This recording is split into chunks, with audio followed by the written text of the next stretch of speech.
Trasha for se meme I walk pandime sinim asemana nke yebo ho kase no Premotobre ba ho enti ebrepem no yebebo e dia ma na yenko ensanfoforo mu ewo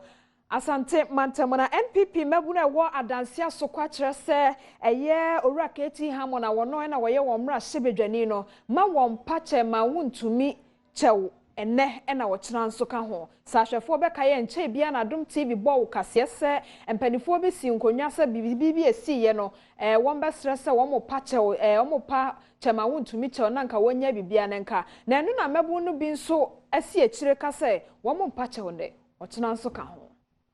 Mentimi ho ase bi ama ne homre so ewo mrahye a wo Adansi-Asokwa batu mpeso ano esuo Kobnata Hill Hammond adodo na efre ne se K.T Hammond na afi dwamtani ema NPP amanyoku no ewo Asante mantamu eye Bernard Ntwibo Siako adodo na efre ne se Chama Wontumi entamu na nansamu ana amanyoku ne mabi ekwaye nsantwerefo nhyiamu ede tu dwa se ehese K.T Hammond ede chopa ekoma Chama Wontumi efa nsensem bi a wakafa opani ne ho a na emfa okwan mu na enso no NPP amanyoku ne mabi nso abaye nsantwerefo nhyiamu ede atudwa senya de obepene se K.T Hammond ede chopa ebekwa akoma Chama Wontumi esanse enya de ansem bi a woka ye nipa bi esunsu se wono na woka afa ne ho no nokure bia ewumu Frank Ntiwai domfrefo ede ma amanyoku no ewo Adansi-Asokwa batu mpeso ane so a oni ama ne bofo Isaac no manyo etwetwe nkomo Dennis Kwakwa acting Ashanti Regional Youth Organizer at ASM Honorable K.T Hammond